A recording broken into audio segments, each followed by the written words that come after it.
Hello friends, welcome back to my YouTube channel Copycat Ram. This is Ram and today I have brought a fresh video for you. In this video we are going to learn about the JavaScript loops, that is for loop. So without any further delay, let's begin. So first of all, let us know about the syntax of the for loop. To create a for loop you need to write for, then you need to use a parenthesis and then a curly bracket. Inside the parenthesis you need to write three expressions: expression 1, expression 2, expression 3, and each expression should be separated by semicolon. Inside the curly bracket you need to write your logic or the code that you want to execute for each item. So generally where we use for loop, you can use any kind of loop for any kind of things that you want to do. It may be an array, it may be an object, anything. But the thing is that you want to do the same thing repeatedly and you want to have a different value for different items. For that purpose you can use any loop, and here we are learning about the for loop. Let me give you an example. Let us suppose that I want to console log hello world 10 times. So what we can do for that, we can use the for loop. So let us create the logic using the for loop. So here for that, first we need to write for, then we need to use parentheses.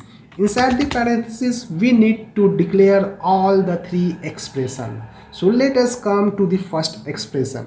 So our problem was that we need to create a loop where we can console log hello world 10 times. So to write this count, whether it is achieved to tens or not, we need to have a variable. So expression 1 is used to write a variable or declare a variable. So let me here declare a variable. So here I am going to use let I equal to 0. So that's it is expression 1. We have completed our expression 1. I have declared a variable I equal to 0. Then I have put a semicolon. The writing of expression 1 is completed. Now let's move to the expression 2. Inside the expression 2 you need to mention the condition. What kind of condition? This condition check whether it is occupied as true or not. If it returns true, then only our code is going to be executed. If it returns false, then it's going to terminate the loop. So here I am going to write a condition that if I is less than 10, then only our code should be executed. So here I have declared the I, and here I have written a condition that if I is less than 10, then only our code should be executed. Now let's move to the expression 3. In the expression 3, we increment or decrement the declared variable. So in the expression 1, we have declared I, and the second expression we have written the condition. But what if the I variable always stay at 0? Then it's never going to turn this condition to the false, and our loop will be turned into the infinite loop. So to avoid this, what I need to do, I need to increment I by 1, so that at the end we have I equal to 10 or greater than 10, so that our condition return false and we can terminate the loop. That's it. Now we have completed all our three expressions. Then we need to use the curly bracket. Inside the curly bracket we need to write our logic that we want to execute for the items. So what we needed to have? We needed to have console log hello world. That's it. So we have completed our condition. Let us save. And in the browser, let me open the console and let me refresh. Now you can see hello world, and here you can see the badge of 10. That means hello world has been printed 10 times. So how the for loop is working? So what it does, first it check whether a variable is declared or not. Second, it check the condition, whether the condition return true or not. So initially we have I equal to 0, then it checked whether it is less than 10 or not. It found here that I was 0 and it is less than 10. So directly it moved to the block of the code and it executed hello world. Once it get executed, then it again moved to the expression 3 and it incremented I value by 1. As it incremented the I value, then again it checked whether it is satisfying the condition or not. If it is satisfying, then again it will console log hello world and then again it will move to the third expression and it will increment it by 1 and so on. It will keep running in the loop. And that's how it is working and console logging. At the end it will find that now it is greater than 9 or equal to 10. It will terminate the logic and it will end the loop. The things that I told you about that how the for loop is working. To check whether it's working like that or not, let me open the debugger. So here what I am going to do, here I am going to write debugger. Let me open the console.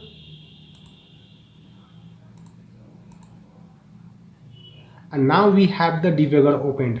So let us check whether it's working like that or not. So here it found the variable, then it moved to the condition, then it console logged the hello world, and then again it incremented the value. Now if I do here again, if you go to next step again, then you will find that again it's checking for the condition. If the condition found true, again it console log the hello world and then it again increment the variable by 1. And again if you check, then again it is checking for the condition. So right now it is finding that the condition is true and here the I value is 2. So right now 2 is lesser than 2, so it's going to again print the hello world. So that's how the for loop work inside the JavaScript. So that's how we create a loop and we manage to terminate the loop so that we do not have an infinite loop. What I mean by infinite loop? Let us suppose that I forget to increment the value. Now what it will happen? The I value will be always stay at 0 and it will be always true because the I value is not incrementing or decrementing. It will be always stay less than 10. And the for loop will find that it is always returning true, so it will be continue console logging hello world at infinite time because it do not have any kind of breakpoint. So to check, let us save and let me refresh.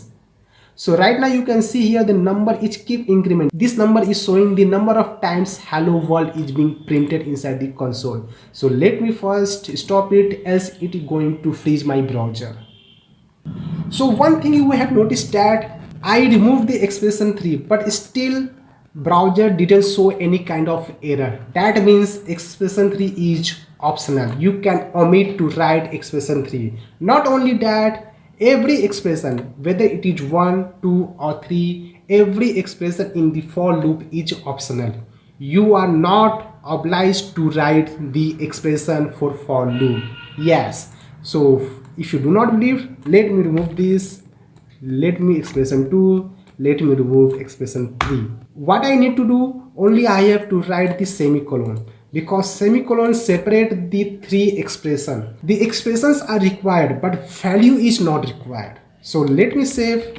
Now let me clear the console and let me refresh. Now again you can see hello world, but the problem is that again the for loop is gone to the infinite loop because it does not have any kind of termination point or any condition.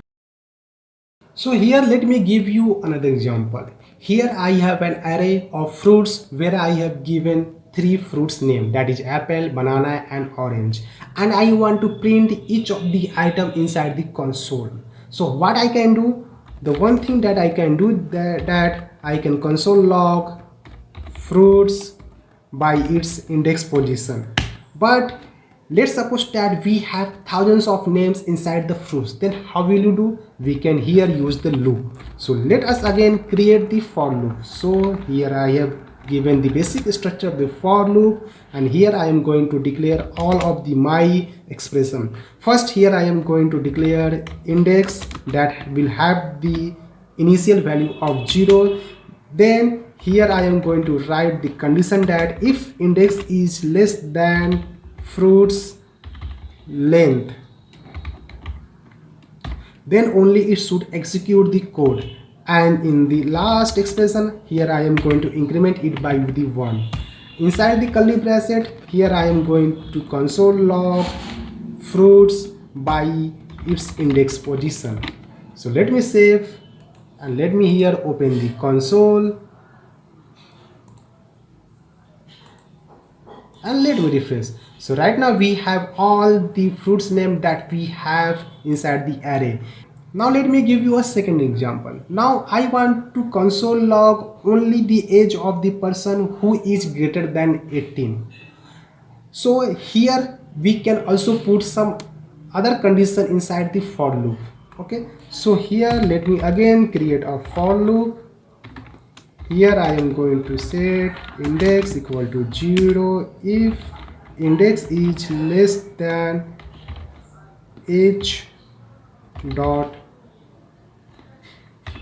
length, then index should be incremented. And inside the console, what we need to console? We need to console the age of the person. So here the condition is that I want to print only if the age is greater than 18. So what you can do here, you can put some if condition. If age of the person is greater than 18, then only I am going to execute the console log. So let me save, let me clear the console and let me refresh it again. So right now we have only two console because these two only person have the age of greater than 18. Let us suppose that I want to print the first persons whose age is greater than 18. Once we have a person whose age is greater than 18, we will break the loop. So how we can break the loop? By the logic. So here what again I am going to do? Here I am going to again write the code like if age index is greater than 18, then we need to have console log age of the person, and once it have find the right person or the first person, I want to break syntax, just terminate the loop once it have found its match.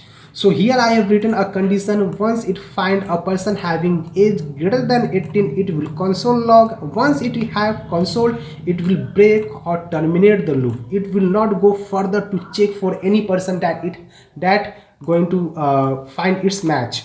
So first it will check 18, so it is 18 but not greater than 18, it will not console over here.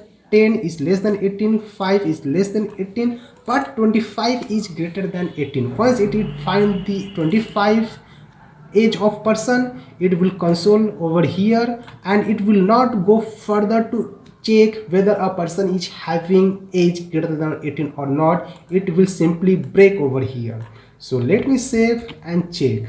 Let me clear the console, refresh. So right now we have only 25 inside the console. Hope you liked the video. If you really enjoyed the video, please do not forget to like the video, subscribe the channel, and if you have any question, please comment down in the comment section. I will try to answer all your questions in my next video. Thank you.